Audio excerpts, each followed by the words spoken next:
नमस्कार। ये कहानी उस दौर की है जब दिल्ली की मुगल सल्तनत अपनी अंतिम सांसें ले रही थी।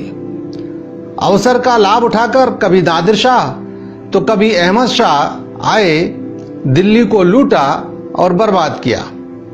पंजाब उन आक्रांताओं के मार्ग में पड़ता था तो स्वाभाविक ही विपत्ति का सामना सबसे पहले यहाँ के निवासियों को ही करना पड़ता था। किंतु गुरुओं के उपदेशों और बलिदानों से प्रेरित इस कौम ने डरना और झुकना तो सीखा ही नहीं था। इस कालखंड में ही पंजाब में जन्मा एक अद्भुत साहसी और जुझारू नायक, जिसे इतिहास ने पुकारा सुल्तान जस्सा सिंह अहलूवालिया। महान योद्धा और पराक्रमी सेनापति जस्सा सिंह के शरीर पर तलवार से कटने और गोली के 32 घावों के चिन्ह थे, लेकिन एक भी इनमें से उनकी पीठ पर नहीं था। अहमद शाह दुर्रानी के खिलाफ लड़ते समय उनके विशाल काय शरीर को देखकर काजी नूर मोहम्मद ने हैरत से कहा था, यह इंसान है या जीता जागता पहाड़।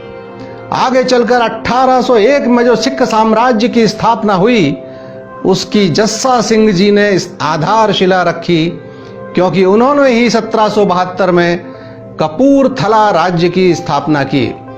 उनके महान कार्यों को देखकर कहा जा सकता है कि सच में गुरु गोविंद सिंह जी की इस गौरैया ने बाज को मार गिराया था। आइए इस महान योद्धा के जीवन पर एक नजर डालते हैं। इनके पूर्वज दयाल सिंह कलाल सिख बने और उनकी वीरता से प्रभावित होकर स्वयं गुरु गोविंद सिंह जी ने उन्हें 5 गांव इनाम में दिए, जिनमें से एक गांव का नाम अहलू था, जिसे उन्होंने अपना आवास बनाया और उसी के नाम पर इस वंश का नाम अहलूवालिया हुआ।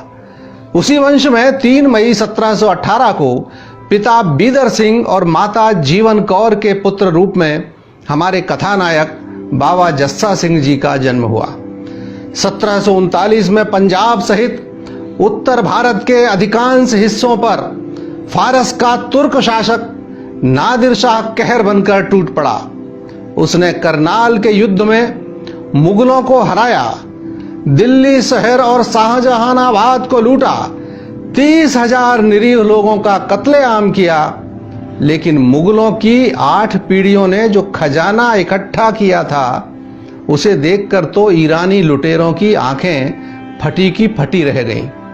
उस अनमोल खजाने, मशहूर मयूर सिंहासन, कोहिनूर हीरा और दरियाए नूर हीरा के साथ हजारों महिलाओं को गुलाम बनाकर विजय का परचम लहराते हुए नादिर शाह वापस लौट रहा था। इस बीच सभी खालसा वीरों के जत्थे एकजुट हो गए और उन्होंने निर्णय लिया कि यह तो हम होने नहीं देंगे। हमारे होते ये लुटेरे भारतीय महिलाओं को गुलाम बनाकर नहीं ले जा पाएंगे। जस्सा सिंह अहलूवालिया की आयु उस समय मात्र 21 वर्ष की थी, लेकिन हौसले बुलंद थे। सभी गुलामों को मुक्त कराने के लिए छापामार शैली अपनाई गई और अद्भुत सफलता पाई। सिख जत्थों ने नादिर शाह की सेना पर हमले किए और अधिकांश गुलाम महिलाएं मुक्त करा ली गईं। इतना ही नहीं तो बाद में उन बेबस महिलाओं को सकुशल उनके परिवारों के पास भी भेजा गया। जून 1747 में नादिर शाह एक सैन्य विद्रोह में कुत्ते की मौत मारा गया और उसके सेनापति अहमद शाह अब्दाली ने स्वयं को अफगानिस्तान का शासक घोषित कर दिया। इसके बाद दिसंबर 1747 से लेकर 1769 तक अब्दाली ने उत्तर पश्चिमी भारत पर कुल 9 हमले किए। 1961 में पानीपत की तीसरी लड़ाई में उसने अवध और रोहिलों के नवाब के साथ मिलकर मराठों को तो हरा दिया, किंतु उसके बाद पंजाब पूरी तरह सिख प्रभाव में आ गया। बंदा बहादुर की हत्या के बाद सिख छोटे छोटे 65 जत्थों में बट गए थे, किंतु नवाब कपूर सिंह के प्रयत्नों से 1748 में इन सभी जत्थों का दल खालसा में विलय हो गया और इन्हें 12 जत्थों में पुनर्गठित किया गया, जिन्हें मिसल कहा गया। हर मिसल के अलग अलग जत्थेदार, अलग अलग झंडे और नाम थे। अहलूवालिया के पराक्रम के कारण उन्हें अपार लोकप्रियता प्राप्त हो गई थी। उसे देखते हुए सरबत खालसा की बैठक में नवाब कपूर सिंह ने उन्हें अपना उत्तराधिकारी घोषित कर दिया। इसके साथ ही जस्सा सिंह अपनी मिसल के जत्थेदार होने के साथ ही खालसा सेना के सुप्रीम कमांडर भी बन गए। अनुयायियों ने आदर और सम्मान के साथ पुकारा। जस्सा सिंह जी को नया नाम दिया सुल्तान उल कौम। मिसलदार जस्सा सिंह अहलूवालिया के नेतृत्व में सिखों ने अब्दाली के सेनापति नूरुद्दीन बामजई को भी करारी शिकस्त देकर लाहौर पर अधिकार कर लिया। लाहौर जीतने की खुशी में उन्होंने जो सिक्के चलाए उन पर लिखा हुआ था, सिक्का जद्दर जहान बेफजल अकाल अहमद गिरफ्त जस्सा कलाल। अर्थात अकाल की कृपा से अहमद के देश पर जस्सा ने फतेह हासिल की। बौखलाया हुआ अहमद शाह अब्दाली 5 फरवरी 1762 को एक बार फिर कंधार से विशाल सेना लेकर चला। सिखों ने पैर पीछे खींचे और सतलुज पार कर मालवा में चले गए।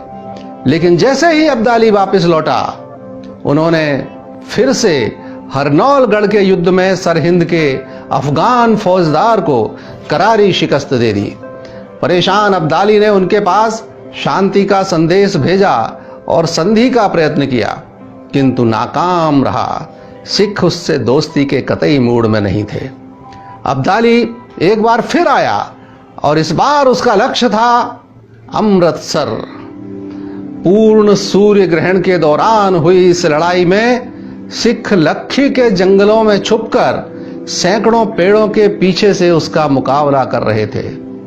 इस युद्ध में अहमद शाह दुर्रानी ने स्वर्ण मंदिर को काफी क्षति पहुंचाई, किंतु संगठित सिखों ने मात्र 2 वर्ष बाद 1764 में स्वर्ण मंदिर का पुनर्निर्माण किया और उसके परिसर में दिवाली मनाई गई। इसमें भी अहम भूमिका बाबा जस्सा सिंह अहलूवालिया की थी। उसके बाद तो मानो सिखों का कायाकल्प ही हो गया। एक के बाद एक सफलता उनके नाम जुड़ने लगी। 1783 आते आते सहारनपुर, मुजफ्फरनगर, मेरठ ही नहीं तो दिल्ली भी उनके घोड़ों की टापों की आवाज से गूंजने लगी। अलीगढ़, टूंडला, हाथरस, खुर्जा और शेखुबाद के नवाबों को लूटकर उनसे लगान वसूला जाने लगा। अप्रैल 1783 में तो सीधा दिल्ली पर धावा बोल दिया। 8 अप्रैल 1783 को बाबा बघेल सिंह, जस्सा सिंह अहलूवालिया और जस्सा सिंह रामगढ़िया की अगुवाई में 40,000 सैनिक बुराड़ी घाट पार कर दिल्ली में दाखिल हो गए। अहलूवालिया के निर्देश पर सेना को 3 हिस्सों में विभाजित किया गया। 5,000 सिपाही मजनू के टीले पर तैनात कर दिए गए। 5,000 सिपाहियों की तैनाती अजमेरी गेट पर हुई और बाकी बची 30,000 की सेना, जिसमें अधिकतर घुड़सवार थे, सब्जी मंडी व कश्मीरी गेट के बीच में खड़े कर दिए गए। लाल किले पर आक्रमण करने वाले 30,000 सिख सैनिकों के कारण यह स्थान आज भी 30,000 के नाम से जाना जाता है। और फिर इतिहास में पहली बार सिख सेना ने लाल किले पर कब्जा कर लिया। बेगम समरू बेहद मंझी हुई राजनीतिज्ञ थी, इसलिए उसने तुरंत ही तीनों जर्नैलों को अपना भाई बना लिया और प्रार्थना की कि शाह आलम का जीवन बख्श दिया जाए और लाल किला उनके कब्जे में ही रहने दिया जाए। इस पर तीनों जर्नैलों ने इसके लिए कुछ शर्तें रखी।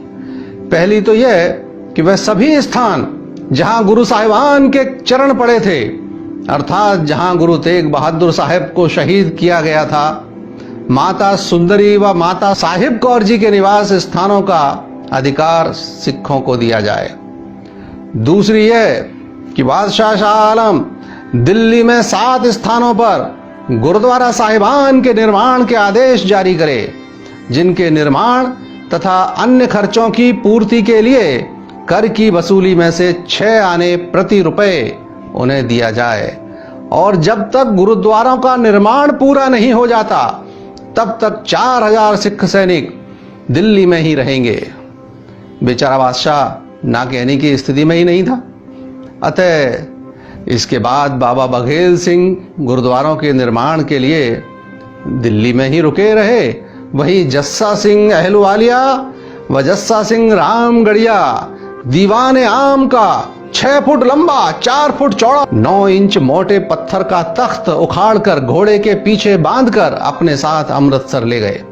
यह तख्त आज भी दरबार साहिब अमृतसर के नजदीक बने रामगढ़िया बुर्ज में रखा हुआ है।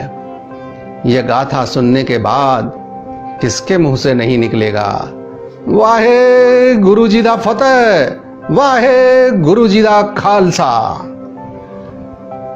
सत श्री अकाल।